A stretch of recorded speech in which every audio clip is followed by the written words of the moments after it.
Hi, I'm Brian Pratt, Regional Director of the Four Wheel Drive Association. Here we are at Glacier Creek Regional Park in the Kootenays. We're just north of Caslow. We're here to initiate the rebuilding of the Lavina Flyer Tower, which is in the hills up to my right.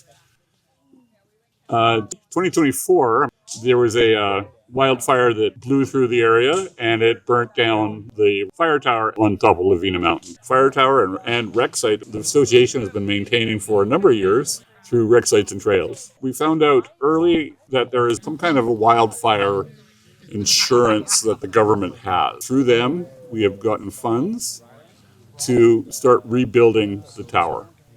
Today, or this weekend, we've gathered together. There's probably like 15 or 20 of us that actually went up there today and started the process.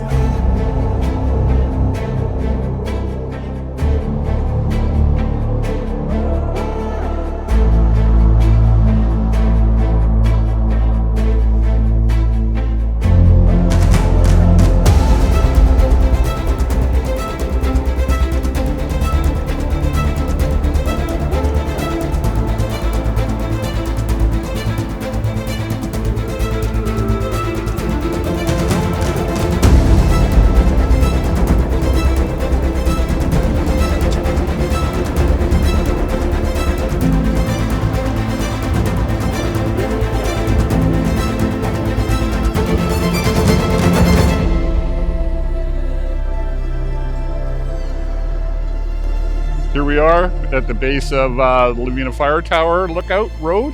First time up there for our maintenance after it burnt down last year in 2023. We're really excited to get back up there and start the rebuild process. You see, we got an outhouse to pull it up. There's an excavator there that's going to rip out the old cinder block from the tower. And so we'll start our rebuild.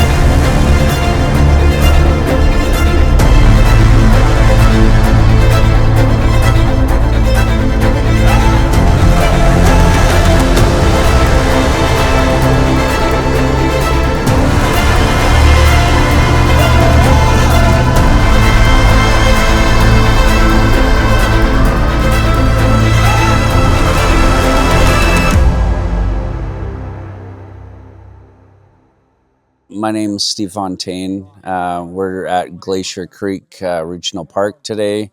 We were up at Lavina working on the old tower site. The tower, I think, is really important to this community. A lot of people, locals, like to come up there. A lot of people come from all over British Columbia to see it. It burnt last summer, which is very sad. I know myself, I've been volunteering up here for about 10 years. It's become a family vacation. It's just a great place, meeting great people. And today we were up there. Some local contractors knocked the tower down for us, or the foundation of it. Did some prep work we put in an outhouse, which is great because that's where we got to start. I think it's a great place to be. Amazing views. Every year make new friends up there. It's just been a big part of my life for a while. And I think everyone who goes up there just leaves with great memories. My first time going up in the tower, I think, was 2014. I would bring my son. He was 7 years old or something at the time. And we went up. It was July long weekend, which is a little early for the snowpack. We got turned away just below the ridge. So we did some brush work, got up, and then just hit a wall of snow, like 4 feet of snow.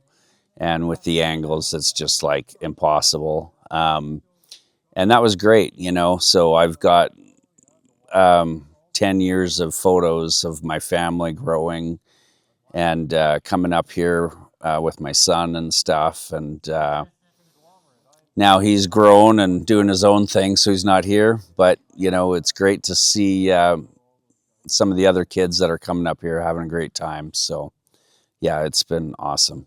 Anyone in the East or West Kootenays that can come and volunteer when we do these maintenance days, I think it's great. You know, you're guaranteed to have fun. You're going to make friends. You know, we had some newer people come along today. We made them feel welcome. We helped them. I mean, it's, you know, there's some steep climbs, and, you know, if you're not used to that, it can be unnerving. So, you know, we put them at ease, and we made sure everyone got up and had a safe, fun day. And so we've got young people, old people, everybody's welcome. So yeah, if you're a member or you want to help out and get involved, then this would be a great place to start.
Hey, my name is CJ. I'm one of the regional representatives for the Four-Wheel Drive Association in the West Kootenays here. Today we're hanging out at Glacier Creek Campground. We just got back from working on the Mount Lavina fire tower. So last year it burned down, as most of you know, and a lot has been happening to lead up to this point since then. Pretty early on, we started talking to the Rec Sites and Trails of BC representative, who is the one who oversees the Lavina Fire Tower. And pretty quickly on, they were like, "Yeah, we want to be able to rebuild this right away." So they reached out to the BC Wildfire Service once things started to calm down with the fire season for the year. And early in, we started planning and scheduling for what we'd end up doing this year, what the plan was. And so probably back in January, I started talking with him and scheduling when we were going to end up having different crews come out. And so the BC Wildfire Service were the first ones to come out to start doing danger tree assessment this year. They started end of March. working their way up with the snow melt on the trail up to the tower. At a certain point, they got pulled off for the fire season and ended up bringing in a contracted crew who were up there with us today. So they had Sunshine, I can't remember the full name, it's like Sunshine Creek Logging or something like that. So they walked a buncher up the tree because as probably most people had seen in some of the photos got sharing around online, that there was a lot of trees that came down after the fire. You know, they get weakened, and as you drive up the trail, you can see that a lot of them, they're burned out in their core and there's not much left to them. So a lot of them came down probably in some windstorm. There was over 500 trees over the trail. So some quad groups started trying to cut their way up there, make it to the tower. Eventually some of them did make it through to the tower, but you know, they cleared enough for them to get through and not quite full trail width. So then, yeah, we had a bunch of crew from the Sunshine guys. They went up and spent this Monday and Tuesday walking up the trail and pulling everything within their reach, so that even if there's stuff on the uphill side a little bit that later falls down, that they were taking that all off so that it couldn't come down over the trail later on. And then on Wednesday and Thursday, they started to walk an excavator up the trail. And yeah, we're really thankful that they were able to come up and committed to having equipment come up to help us out with it, because originally we were trying to figure out the planning for the demolition. Like, are we going to have to bring some gas-powered jackhammers in the back of rigs and stuff like that? So yeah, we were trying to reach out to different contractors to see who would be willing to walk equipment up there to help us out with the demolition and everything. And so, yeah, the rec site representative managed to get a hold of these guys, and they're local to Caslow. And so they walked their machine up there to help us out. So when we were up there today, yeah, it didn't take long to take the rest of the tower down. And in the whole process of this too, there's the question of what still has good integrity and could be reused for the new tower build next year. And so after the tower burned down last year, we had an architect reach out to us as well who wanted to partner up, and they're a local from Caslow who's yeah, really, you know, passionate about this project with us as well too. And so we've been working with them and their structural engineer that they have to be able to determine what of the tower we could save to reuse for the rebuild next year. Because obviously it's a pretty remote location and trying to bring material up is pretty challenging. So this whole time we're talking back and forth with them on you know, different criteria on what's the go no go for the tower. So I ended up going up yesterday ahead of the work party with the architect so that we could have a look at the tower and be able to make an assessment of what could be kept or not, and sending pictures from the cell service that we actually happen to have up there to the structural engineer at the time. And yeah, heard back early this morning that the plan is that we're going to be able to keep the slab. We're going to have to reinforce it. It's you know, it was made quite some time ago and it's not the best concrete, but we feel that we can work with it in order to save a lot of effort to build the new tower next year. So yeah, and a part of this too, you know, we're thankful for the Rec Sites and Trails BC for being on board with the whole rebuild. And they've been able to provide funding both this year, and they have some allocated for next year for the rebuild for this. So we have some of that funding going towards the architect and the structural guy who's going to be coming up with drawings for us for the new tower that we're going to end up putting in next year. So the goal next year is to be able to have a tower standing by the end of the season. So it'll be a lot of work to make that happen for sure, but yeah, we're optimistic that we can make that happen. So yeah, there'll be a slab pour and everything first to get that get that started. That'll take some time to cure, obviously, before we can put some more, put the actual structure on top of it. And the structure, for those that are familiar with the Nahatlatch build, you know, it took them 3 or 4 weekends or whatever it was of a good number of crew to be able to put that together. So I have no visions of grandeur that this will be easy for us to put together coming the following year. But yeah, I think in the end it's going to be great. There's a lot of people, you know, especially locals too, that are connected to the tower. There's a story or like a history with the watch people. You know, their families still live in the area. They have the memorial bench up there from the last watch person who actually manned that tower before it was decommissioned. So his name is on the memorial bench that's up there. And yeah, believe it or not, the fire in 2024 came right to the edge of the bench itself, but the bench didn't actually end up succumbing to the fire. So that was really cool to see when we got up there that little piece of history was still standing there. So I'm sure that family, when they got to see pictures of that, were obviously pretty thrilled about that, I would imagine. So yeah, it's going to be a long road, but it's going to be worth it. So.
Really opening up quite the view here.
Hi, I'm Keith. Call me Keith Tacoma on the Facebook.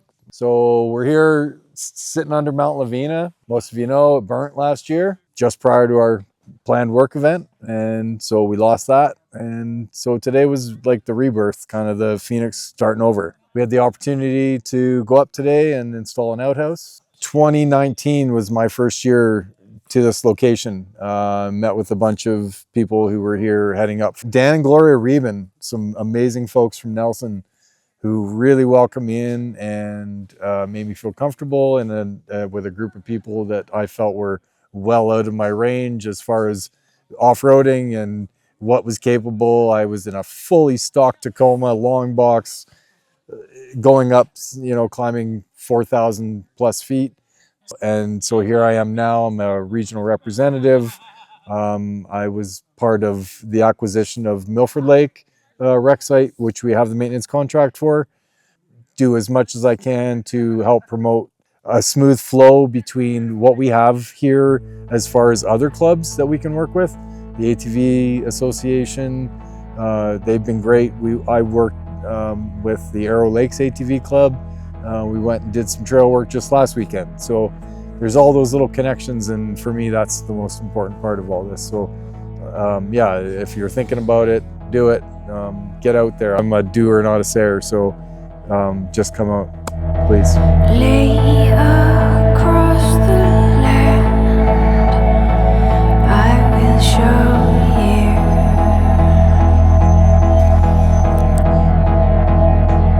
the warrior within will hold you.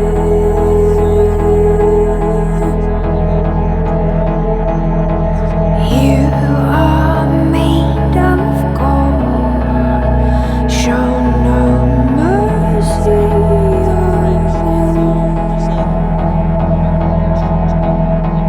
As this all unfolds, you will not be forgotten.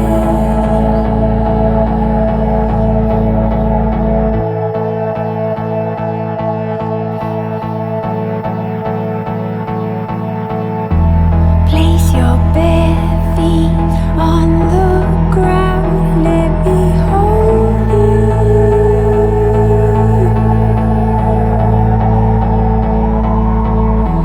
You have already been found if I told you.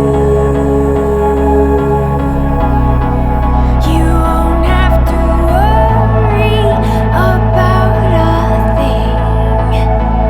I am here.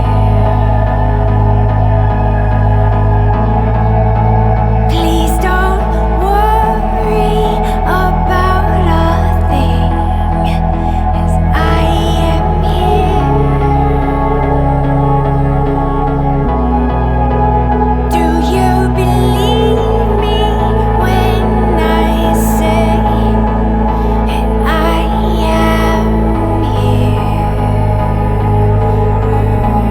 From the top of the mountain above your fear, I am here.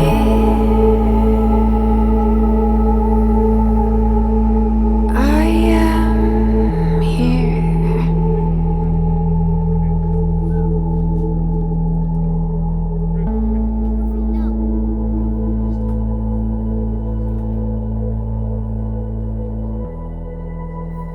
So the road is open and clear now. The excavator that went up is obviously, it was a pretty big machine. It was like a 15-ton excavator. So it happens to be wider than a lot of our vehicles. So most of the switchbacks are quite a bit wider now, which makes it obviously a lot easier to get up there. On terms of the trail difficulty scale, it's like a 2 out of 10 now. I think the main thing is to just be cautious and considerate to, this is a post-fire area. It's pretty obvious when you're going up, but there's always, danger trees around, or if you go up and it's windy and you're coming back down, there might be a new tree down. So be prepared to deal with that type of situation. And the buncher who went up the trail in order to clear all the trees for us so that we could make today happen, tore the road up a little bit. So we've been recommended to kind of take different paths from each other as we're going up so that we can pack down the trail and make it nice and firm again, so it'll kind of hold up again going into the next season. And then when you're up at the tower, I mean, obviously it's something of wood construction. There's nails and wire and screws and that kind of thing. So, you know, we were pretty diligent in sweeping, but you can never get 100% of everything. So just watch your tires, watch your animals, watch your kids, watch your own feet when you're walking around up there. So, but other than that, it's still a great viewpoint and, you know, a bit of a historic spot for the area, and people can come up and enjoy it and enjoy that view. On the Four Wheel Drive Association website, we have a Lavina page, and at the bottom is a sign-up form for volunteers, for companies with supplies or crews who are willing to offer their work. We're expecting to need a carpenter crew. We're going to need some concrete guys for doing the slab. We haven't started reaching out, but I know that when it first burned down, we had some companies fill up on that form, willing to offer materials and things like that. But it's going to take a village to do this in the end. So I think the best way to get your name on there and say, hey, we're willing to offer this service or these materials is to go to our website and go to that Lavina page and sign up on there. We got a whole registry of people that we can then reach out to for specific things that we need when the time is right to draw on those resources and that help to be able to put this back together again, hopefully next year. You know, really thankful, obviously, for all the volunteers who come out to help. You know, I'm just one guy trying to rally people, I guess, or pick a day and say, hey, this is when we're going to be up here, and this is what we're hoping to do. And if people show up and can make that happen, then that's awesome. That to have all those hands, and you know, they say many hands make light work. So yeah, we got a brand new outhouse installed up there. We cleaned up all the debris around the tower. You should have seen it beforehand. It's night and day difference compared to when we first arrived. The structure walls have been taken down, and they weren't particularly safe to be around to begin with, even if you were up there this year. So that hazard is gone now. And going into next year, we're going to be figuring out what the new design of the tower is going to be. It's a little bit undecided what that might look like. There's been talk of trying to recreate it like a historical landmark and pick something similar to the original tower design, but that the current tower has been here for, over 50 years now. So when most people think of history about the tower, the current or the previous one is what most people picture. So there's also discussion around keeping a similar design to that. So we'll see what comes out of it at the end and what we land on to replace it with. But no matter what, it's going to be good. So.